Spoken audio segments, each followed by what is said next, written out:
Hello good morning बच्चों, welcome back in Naina maths classes. बेटा मैं आज आपको इस वीडियो में DAV class 8 maths chapter number 8 जो कि मैंने स्टार्ट किया है। इससे पहले मैंने इसका एक इंट्रोडक्शन वीडियो अपलोड किया है। अगर आपने उसको नहीं देखा, काइंडली वर्कशीट करने से पहले आप उसको जरूर देखिएगा, उससे आपके कंसेप्ट बहुत ज्यादा क्लियर हो जाएंगे। ठीक है जी। तो इस वीडियो में आपको DAV class 8 maths chapter number 8 polynomials, इसकी वर्कशीट नंबर 1 पूरी इस वीडियो में कंप्लीट कराने जा रही हूँ। तो चलिए देखते हैं विदाउट टाइम को वेस्ट किए वर्कशीट में क्या बोल रहे हैं। यहाँ फर्स्ट क्वेश्चन है, find out whether the given expression is a polynomial और not, if not give reasons. बेटा मैंने जो इंट्रोडक्शन वीडियो अपलोड किया था उसमें मैंने अच्छे तरीके से समझाया था कि पॉलिनोमियल्स किसको बोलते हैं, पॉलिनोमियल्स बेसिकली क्या होता है, पॉलिनोमियल्स में कौन कौन सी टर्म्स होती हैं। ठीक है, ऐसे बहुत सारी मैंने चीजें क्लियर की थी, तो इसलिए मैं बार बार रिपीट कर रही हूँ। I am repeating again and again. First of all you should watch introduction video, ठीक है, ताकि आपके कंसेप्ट जो है एकदम क्लियर रहे। ठीक है जी। तो यहाँ पर ये बोल रहे हैं कि आपको ये बताना है कि जो ये एक्सप्रेशन है, इसमें ये जो एक्सप्रेशन है पॉलिनोमियल है या नहीं है, और अगर नहीं है तो रीजन देना। बेटा इसका आंसर्स मैंने स्टेटमेंट वाले हैं, क्योंकि मैंने लिख कर रख दिया। कुछ जरूरी होगा तो मैं यहाँ पर आपको लिखकर बता दूंगी, क्योंकि स्टेटमेंट लिखने में बहुत ज्यादा टाइम वेस्ट हो जाता है। ठीक है जी, मैं आपको अच्छे से समझा देती हूँ। यहाँ पर फर्स्ट एक्सप्रेशन हमें जो दिया हुआ है वो दिया हुआ है 5x raise to the power 3 minus 4x raise to the power 2 plus half. ठीक है, अब आप बताओ ये जो एक्सप्रेशन है पॉलिनोमियल है कि नहीं है। जो मैंने इंट्रोडक्शन वीडियो अपलोड किया था उसमें मैंने आपको समझाया था पॉलिनोमियल क्या होते हैं। पॉलिनोमियल बेटा होते हैं नॉन नेगेटिव इंटीजर्स, यानी कि कोई भी जो भी आपको एक्सप्रेशन दिया होगा उसके अंदर आपको ये देखना है कि कौन सा वेरिएबल है। जैसे कि ये जो एक्सप्रेशन नंबर 1 है 5x raise to the power 3 minus 4x raise to the power 2 plus half, इसमें वेरिएबल कौन सा है? इसमें वेरिएबल आ रहा है यहाँ पर हमारा x। ठीक है, अब इसकी पावर्स को देखना है। यहाँ पर पावर क्या है 3, यहाँ पर पावर क्या है 2, तो ये दोनों पावर पॉजिटिव है ना, यानी नॉन नेगेटिव इंटीजर्स है। इंटीजर्स आपको पता है, नंबर लाइन पे भी आपने सीखा हुआ है, 7th क्लास में भी सीखे हुए हैं इंटीजर्स क्या होते हैं। इंटीजर्स आपके मैं आपको यहाँ पर लिखकर बता देती हूँ इंटीजर्स क्या होते हैं। बेटा इंटीजर्स होते हैं, देखो यहां से अगर चलो 0 1 2 3 4 5 एंड सो ऑन, और अगर इधर से चलो -1 -2 -3 -4 -5 एंड सो ऑन, मतलब जितने भी पॉजिटिव नंबर हैं, जितने भी नेगेटिव नंबर्स हैं अलोंग विद 0, वो सब क्या कहलाते हैं? आपके इंटीजर्स कहलाते हैं। ठीक है जी, ये चीज आपको क्लियर हो गई कि इंटीजर्स क्या होते हैं, ये आपको ऑलरेडी पता है, मैंने फिर से बता दिया है। ठीक है, तो यानी कि बेसिकली आपको ये देखना है कि जो भी वेरिएबल दिया, वेरिएबल आप पहचान जाओगे। यहाँ पे वेरिएबल एक्स है, इसकी जो पावर्स है ये नॉन नेगेटिव इंटीजर्स होनी चाहिए, यानी कि इनकी पावर्स जो है वो नेगेटिव नहीं होनी चाहिए। पावर या एक्सपोनेंट कुछ भी बोल दो, वो नेगेटिव नहीं होना चाहिए, और ना ही वो हाफ मतलब फ्रैक्शन की फॉर्म में होना चाहिए। जैसे हाफ हो गया, 3/4 हो गया, 5/6 हो गया, तो उस तरीके से भी नहीं होना चाहिए। अगर उस तरीके से है तो वो पॉलिनोमियल नहीं कहलाएगा एक्सप्रेशन। अगर सिंपल आपका पॉजिटिव नंबर्स दिए हैं, पॉजिटिव इंटीजर्स दिए हैं, तो वो आपका मतलब जो भी वेरिएबल है उसकी जो पावर या एक्सपोनेंट है अगर वो पॉजिटिव दी हुई है तो तभी वो आपके एक्सप्रेशन जो है पॉलिनोमियल कहलाएंगे, अदरवाइज नहीं कहलाएंगे। तो यहाँ पर आप देख सकते हो, यहाँ पे वेरिएबल एक्स दिया है, उसकी पावर यहाँ पर 3 दी है और 2 दी है, जो कि दोनों ही पॉजिटिव है, इसलिए मैंने यहाँ पर लिख दिया yes it is a polynomial in variable x. हाँ, ये एक पॉलिनोमियल है, कौन से वेरिएबल का? एक्स वेरिएबल का, क्योंकि यहाँ पे एक्स वेरिएबल यूज हो रहा है। ठीक है जी। अब उसके बाद सेकंड जो बुक में क्वेश्चन पूछा है वो बोला है √3z² -5 √z+6। ऐसा एक जब इंट्रोडक्शन वीडियो अपलोड किया था ना, तो √z इसी तरीके से कोई वहां पर आया था। देखो √z ये एक पॉलिनोमियल नहीं होगा। क्यों नहीं होगा? देखो यहाँ पर √z है, अगर मैं इसका अंडर रूट हटाऊं तो ये क्या बन जाएगी? पावर हाफ बन जाएगी। अभी अभी मैंने आपको ऊपर बोला है कि पावर जो है फ्रैक्शन की फॉर्म में नहीं होनी चाहिए। यहाँ पर क्या है? पावर हाफ है। ठीक है, क्योंकि यहाँ पर वेरिएबल कहाँ पर है? एक तो ये रहा वेरिएबल, एक ये रहा, एक ही वेरिएबल है z।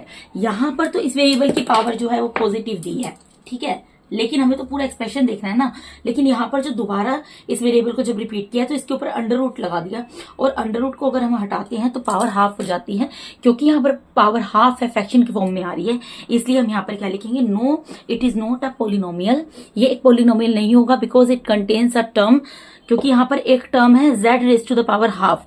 ठीक है, जहां पर की, या फिर √z बोल दो, जहां पर की half is not a non negative integer. Half जो है वो नॉन नेगेटिव, यानी कि नेगेटिव नॉन नेगेटिव इंटीजर नहीं है। ठीक है, यही लिखेंगे ना, नॉन नेगेटिव इंटीजर नहीं है।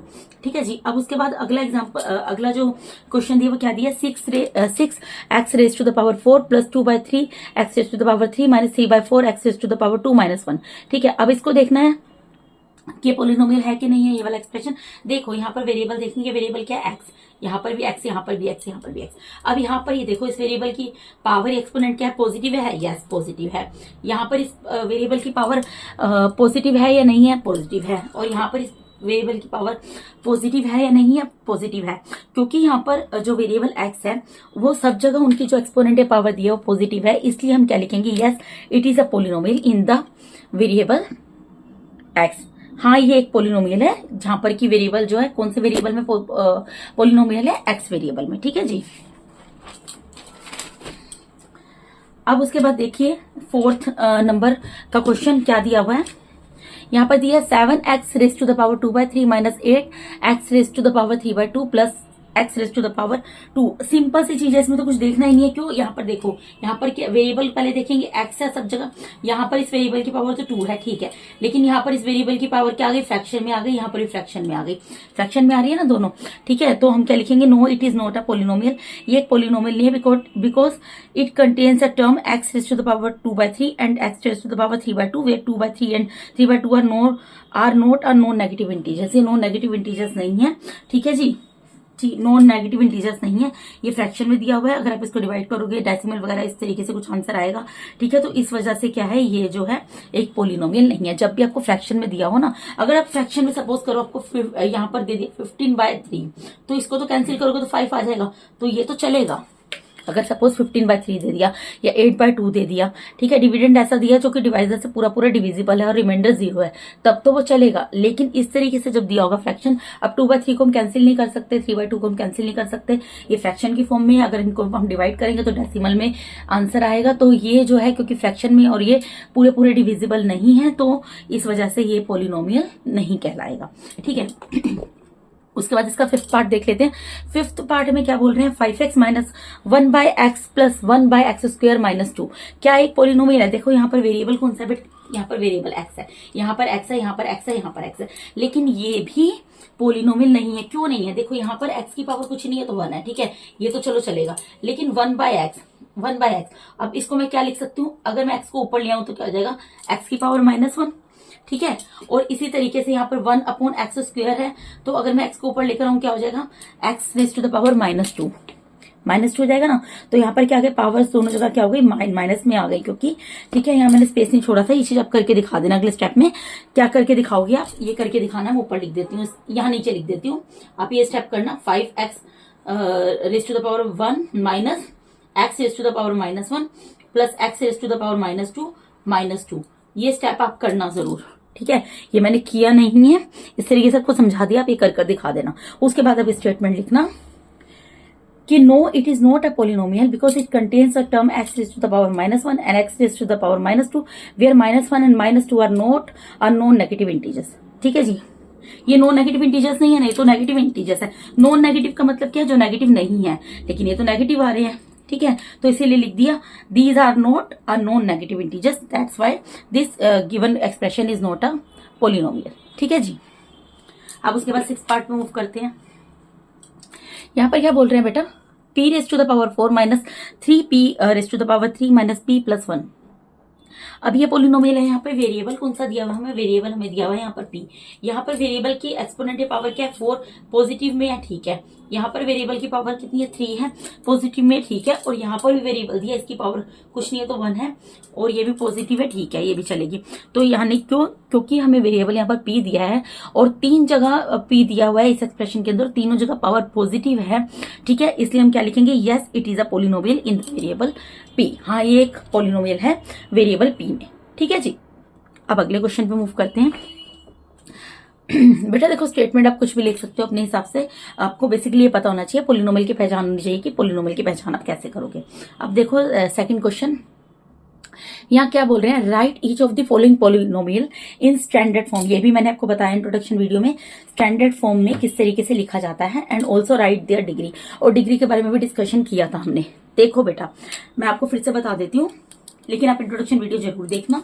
स्टैंडर्ड फॉर्म का मतलब होता है जो भी आपको एक्सप्रेशन दिया है, ठीक है, ये जो भी आपको पोलिनोमियल दिया हुआ है, उसमें आपको सबसे पहले जो वेरिएबल दिया है उसको देखना है, वेरिएबल की पावर को फिर डिक्रीजिंग ऑर्डर में आपको लिखना है, ठीक है। और लास्ट में जो टर्म होगी वो आपकी होगी कांस्टेंट, वो आपको लिख देनी है, ठीक है, अगर वो गिवन है आपके एक्सप्रेशन है पॉलिनोमियल में तब, ठीक है जी। अब जैसे कि यहाँ पर हमें क्या दिया, p raise to the power 6 minus 8 p raise to the power 9 plus p raise to the power 7 plus 5।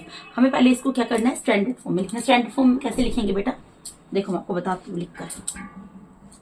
यहाँ पे वेरिएबल कौन सा है, वेरिएबल यहाँ पर p दिया हुआ है, p दिया हुआ है ना। अब देखो यहाँ पे सबसे हाईएस्ट पावर कहाँ पर है, p की यहाँ पर है, उससे लोएस्ट कहाँ है, यहाँ पर है, और उससे लोएस्ट कहाँ है, यहाँ पर है, और कांस्टेंट टर्म लास्ट में ये। तो यानी कि सबसे पहले हम क्या लिखेंगे, -8 p raise to the power 9, ठीक है, क्योंकि यहाँ पर हमें, मैं दोबारा रिपीट कर रही हूँ, जो भी वेरिएबल है उसकी पावर या एक्सपोनेंट को देखना है, ठीक है, उसको डिक्रीजिंग ऑर्डर में लिखना है। डिक्रीजिंग मतलब घटते हुए क्रम में, ठीक है। तो सबसे हाईएस्ट पावर क्या है, 9 है, तो इसको पहले लिख दिया, क्योंकि ये माइनस का ये जो टर्म है माइनस में दी हुई है, इसलिए माइनस जो भी टर्म के आगे साइन है वही आपको उतारना है, ठीक है।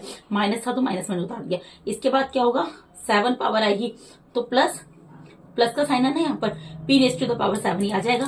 फिर उसके बाद plus p raise to the power 6, ठीक है, उसके बाद प्लस 5 कांस्टेंट टर्म आ जाएगी, ठीक है। उसके बाद आपको डिग्री लिखनी है, डिग्री होती है highest power of the variable. तो इस पूरे एक्सप्रेशन के अंदर, इस पूरे पॉलिनोमियल में, जिसको मैंने आपको स्टैंडर्ड फॉर्म में लिख के दिखाया है, इसमें हाईएस्ट पावर आपको कहाँ नजर आ रही है, यही है ना हाईएस्ट पावर, तो यही होगी डिग्री, आंसर है ना इजी। अब देखो अगले क्वेश्चन पे मूव करते हैं। इसमें भी देख लो फटाफट से।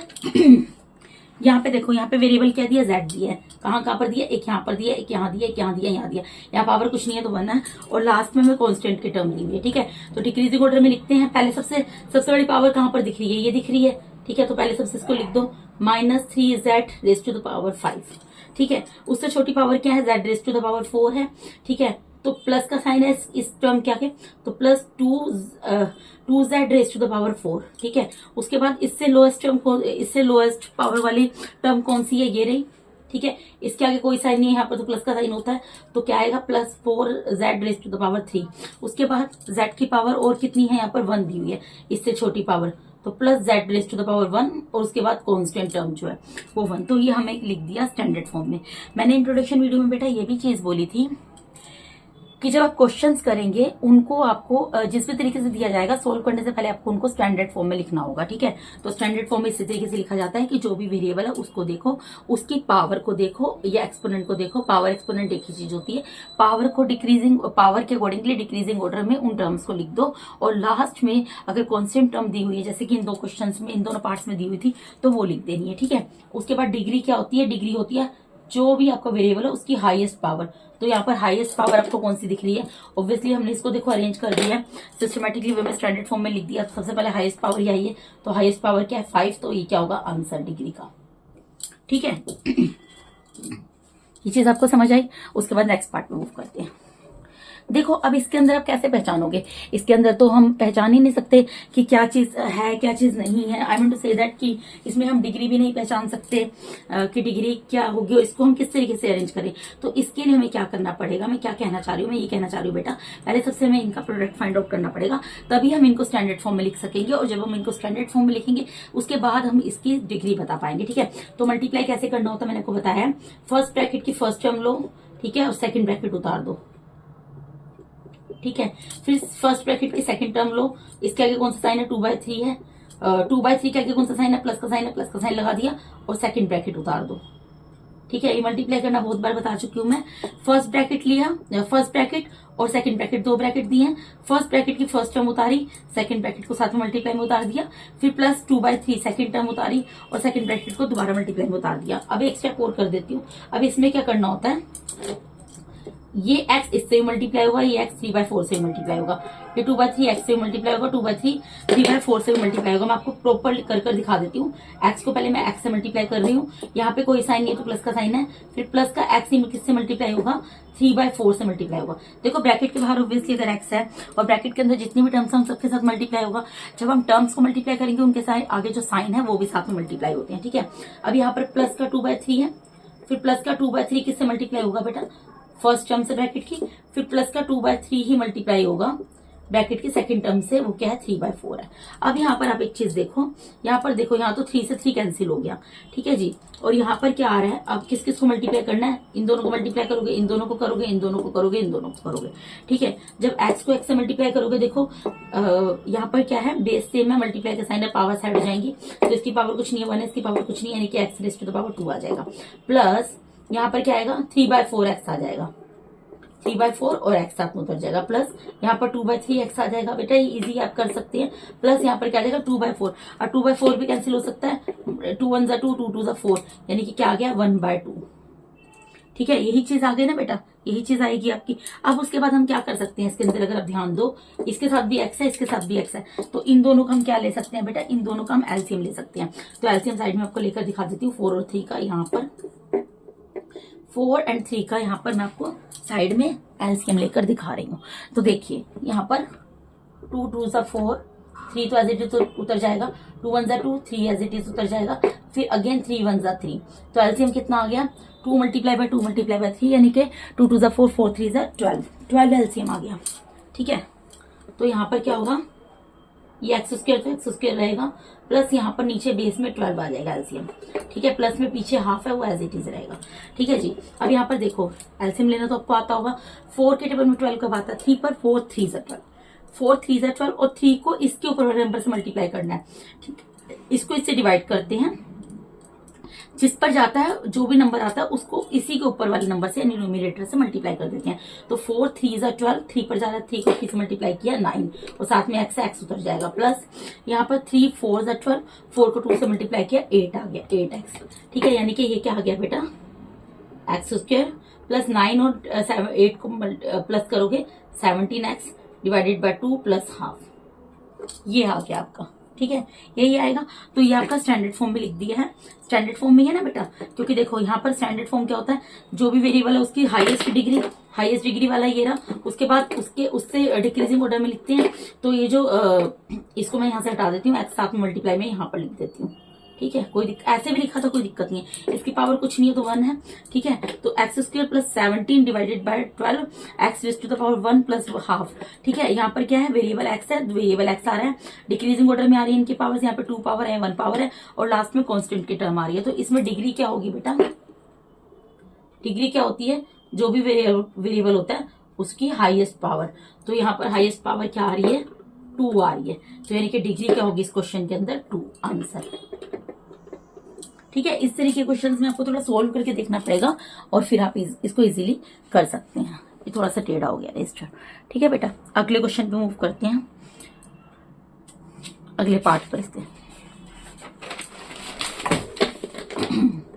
यहाँ पर क्या दिया, x² माइनस 2/3, x² प्लस 4/3। अब यहाँ पर भी हमें क्या करना पड़ेगा, मल्टीप्लाई करके देखना पड़ेगा। तो क्या करेंगे, फर्स्ट ब्रैकेट की फर्स्ट टर्म लिखेंगे और सेकंड ब्रैकेट को मल्टीप्लाई में लिख देंगे, ठीक है।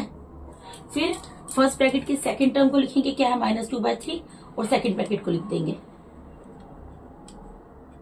उसके बाद क्या करना होता है बेटा, मैंने आपको बताया था, ये जो x² है इस x² से मल्टीप्लाई होगा, या x² इस 4/3 से मल्टीप्लाई होगा। इसी तरीके से -2/3 x² से मल्टीप्लाई होगा, और -2/3 4/3 से मल्टीप्लाई होगा। बेसिकली ब्रैकेट के बाहर जो भी नंबर दिया होता है वो ब्रैकेट के अंदर जितने भी नंबर्स होते हैं, जितनी भी टर्म्स होती हैं, उनके साथ मल्टीप्लाई होता है। ये टर्म है, ये इस ब्रैकेट की जितनी भी टर्म्स है 2 3 4 5 जितनी भी, उन सबके साथ मल्टीप्लाई होगा, क्योंकि ब्रैकेट का मतलब ही मल्टीप्लाई होता है। और यहाँ पर 2/3 है, ये भी ब्रैकेट के अंदर जितनी भी टर्म्स है उन सबके साथ मल्टीप्लाई होगा। लेकिन एक चीज का ध्यान रखना है, जो साइन आगे है वही साइन आपको लगाना है। जैसे कि यहाँ पर x² है, तो x² लिख दिया, x² किससे मल्टीप्लाई होगा, x² से।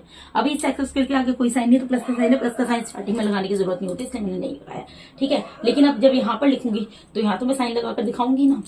अब आप बोलोगे यहाँ प्लस का साइन, क्योंकि इस x² के साइन आगे अगर कोई भी साइन नहीं है तो इसका मतलब प्लस का साइन है। अभी x² किससे मल्टीप्लाई होगा, 4/3 से, ठीक है। माइनस, फिर -2/3 किससे मल्टीप्लाई होगा, इस x² से, फिर माइनस का ही 2/3 किससे मल्टीप्लाई होगा, 4/3 से, ठीक है जी।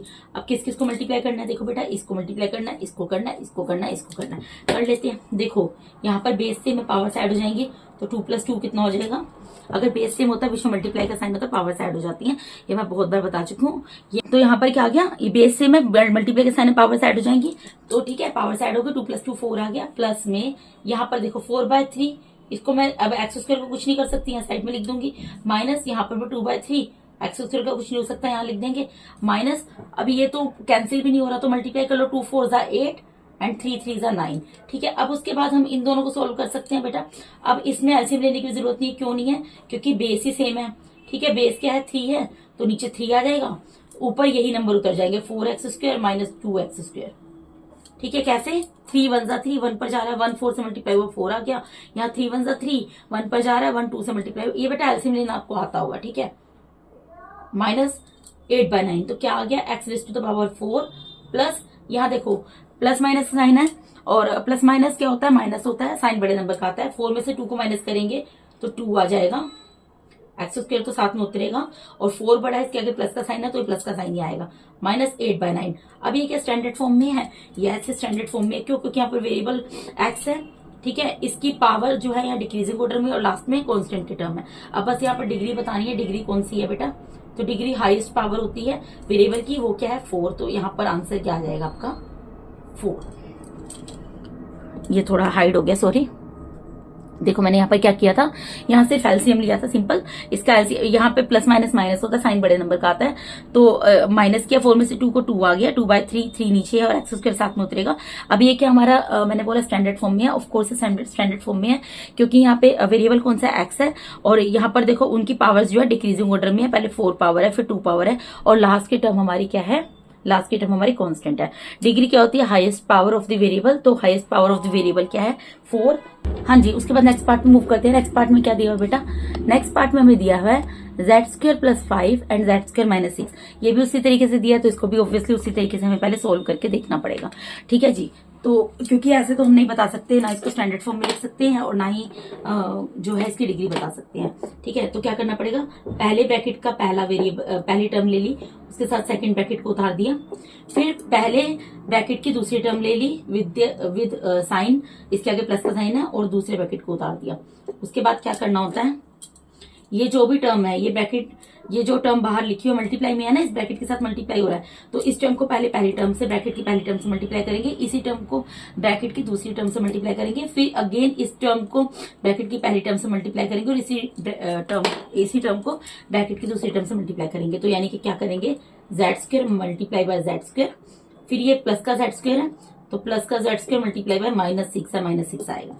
जो भी साइन है वो साइन साथ में उतरते हैं। ठीक है, प्लीज, फिर प्लस का 5 मल्टीप्लाई होगा z² से, फिर प्लस का साइन ही मल्टीप्लाई होगा -6 से। ठीक है, अब कर लो मल्टीप्लाई जी, किसको करना है, इन दोनों को करना है, इन दोनों को करना है, इन दोनों को करना है, इन दोनों को करना है। अब ये मल्टीप्लाई का साइन है, पावर्स मल्टीप्लाई का साइन है, बेस सेम है, तो पावर्स ऐड हो जाएंगी, तो क्या हो जाएगा z⁴। यहाँ प्लस इंटू माइनस माइनस होगा, 6z² से मल्टीप्लाई होगा, 6z² आ जाएगा। ठीक है, यहाँ प्लस है तो प्लस ही आएगा, 5z² आ जाएगा। ठीक है, यहाँ प्लस इंटू माइनस माइनस हो जाएगा, 5 6 = 30 आ जाएगा। अब हम इसको तो सोल्व नहीं कर सकते और इसको भी नहीं कर सकते, लेकिन इन दोनों को कर सकते हैं। ठीक है, क्यों, क्योंकि इनमें z² है, तो यहाँ पर क्या आएगा, z⁴ माइनस प्लस क्या होता है, माइनस होता है, साइन बड़े नंबर का आता है, 6 में से 5 जाएंगे 1 आएगा, और क्योंकि 6 बड़ा है तो उसके आगे माइनस का साइन है, माइनस का साइन आ जाएगा, तो -1z² -30। ये बेटा 1 लिखना जरूरी नहीं है, इसका कोफिशिएंट मैंने लिख दिया आपको, ताकि किसी तरीके कोई डाउट ना रहे। ठीक है, अदरवाइज 1 लिखने की जरूरत नहीं, क्योंकि ये कॉमन सेंस की बात है कि अगर z² के साथ कोई भी न्यूमेरिकल डिजिट नहीं दी तो 1 है, क्योंकि 1 को हम किसी भी नंबर या किसी भी वेरिएबल किसी भी चीज से मल्टीप्लाई करते हैं, तो वही चीज एज इट इज उतर जाती है। ठीक है जी, तो ये फिर भी लिख भी दोगे तब भी खराब नहीं, और नहीं लिखोगे तब भी चल जाएगा। अब इसकी डिग्री बतानी है, डिग्री क्या होती है, highest power of the variable. ठीक है, तो यहाँ पे वेरिएबल क्या है, z है। ठीक है, और ये स्टैंडर्ड फॉर्म में लिखा हुआ है, यस स्टैंडर्ड फॉर्म में, क्यों, क्योंकि वेरिएबल z है। देखो डिक्रीजिंग ऑर्डर में इसकी पावर्स लिखी हुई है, लास्ट में हमारा कांस्टेंट टर्म लिखी हुई है। ठीक है, तो यहाँ पर यानी कि आंसर क्या आएगा, डिग्री जो हाईएस्ट पावर है यानी कि 4 आंसर। ठीक है जी, अब नेक्स्ट पार्ट में मूव करते हैं। अब ये वाला पार्ट भी इसी तरीके से दे दिया, सारे क्वेश्चन इस तरीके से दे दिया मैं। देखो अब इसको भी इसी तरीके से सोल्व करना पड़ेगा। क्या करना पड़ेगा, पहले ब्रैकेट की पहली टर्म को उतारो और सेकंड ब्रैकेट को उतार दो, ठीक है। फिर पहले ब्रैकेट की दूसरी टर्म को उतारो और सेकंड ब्रैकेट को उतार दो, ठीक है।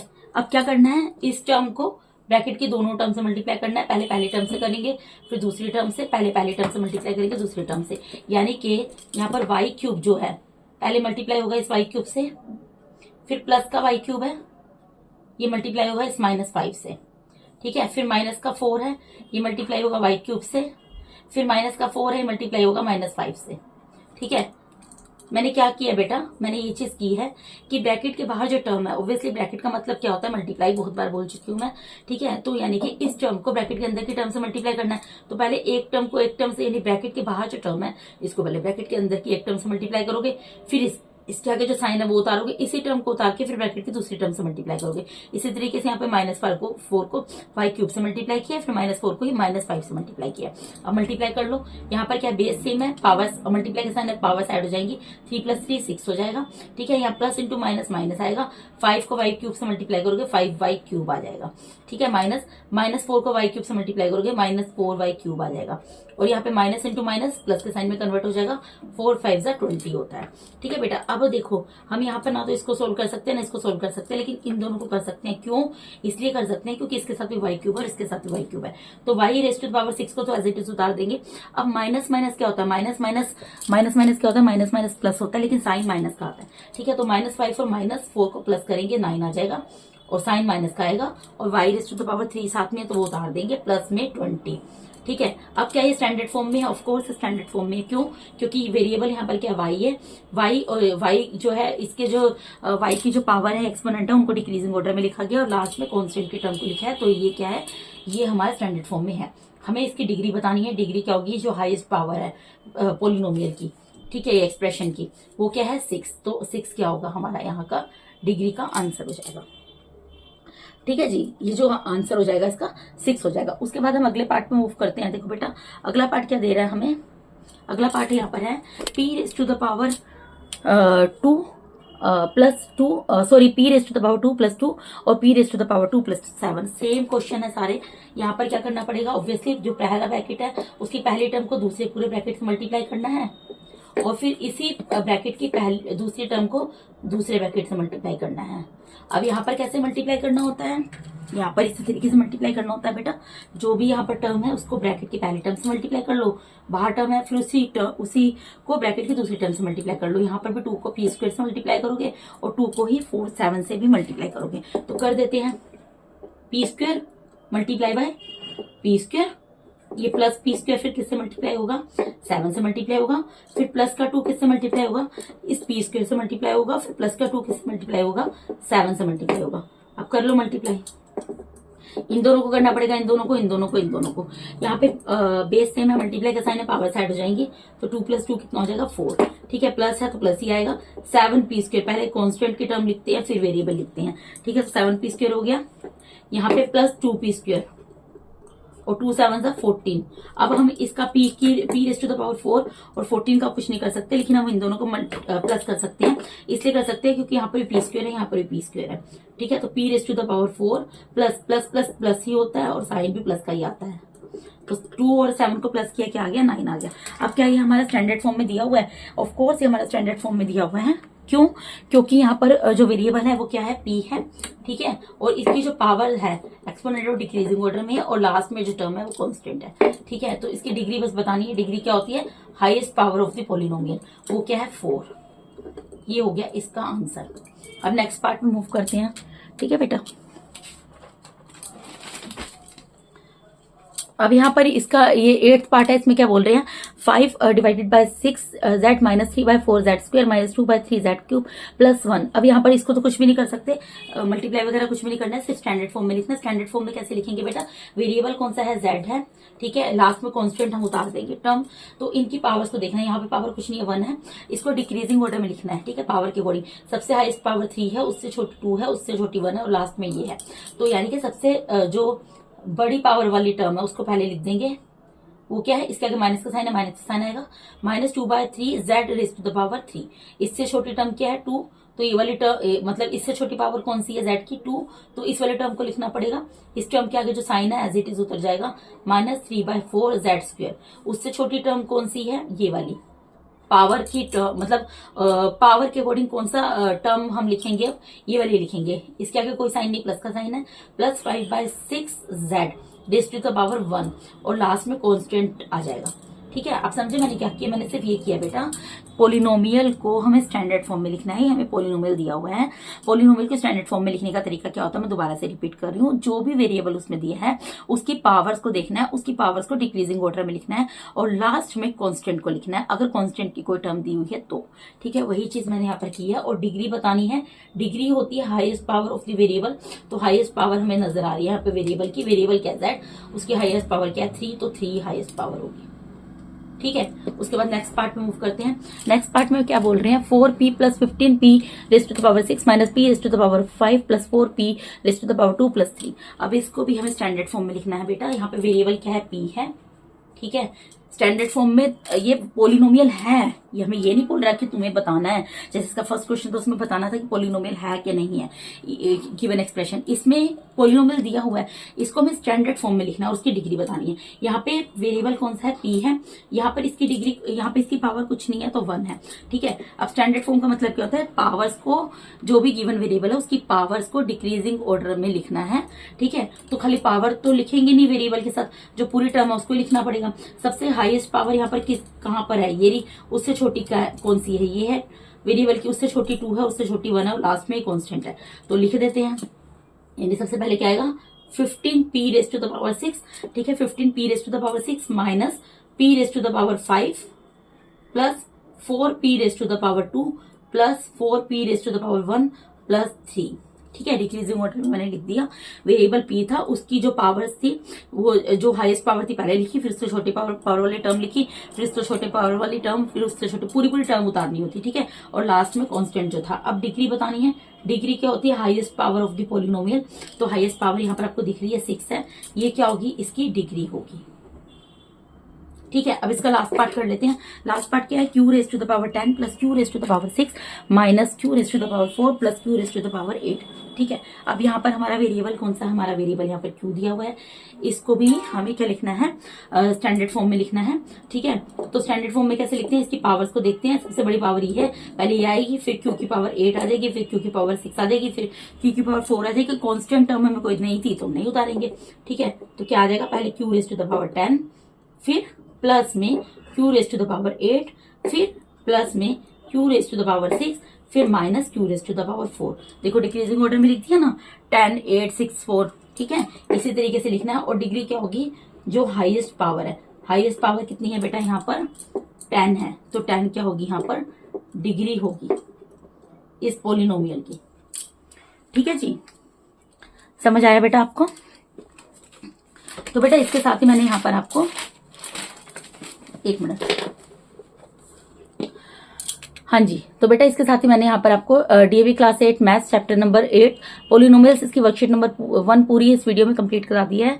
अगर आप मेरे चैनल पे नए हैं और अगर आप लोगों को मेरा टीचिंग मेथड अच्छा लगता है बेटा, तो काइंडली मुझे सपोर्ट कीजिए। सपोर्ट आप कर सकते हैं, मेरे चैनल को सब्सक्राइब कीजिए, मेरे चैनल को सब्सक्राइब कीजिए, अपने मेरे वीडियोज को लाइक कीजिए, अपने फ्रेंड्स के साथ मेरे वीडियोज को शेयर कीजिए। ज़्यादा से ज़्यादा लोगों को मेरे जो चैनल है उसके बारे में बेटा अवेयर कराइए। ठीक है बेटा, और अगर आपको कोई डाउट है तो आप कमेंट बॉक्स में क्वेरी पुट कर सकते हैं, उसको डेफिनेटली सॉर्ट आउट करूंगी। And thank you so much for watching my videos बेटा। God bless all of you. Thank you so much.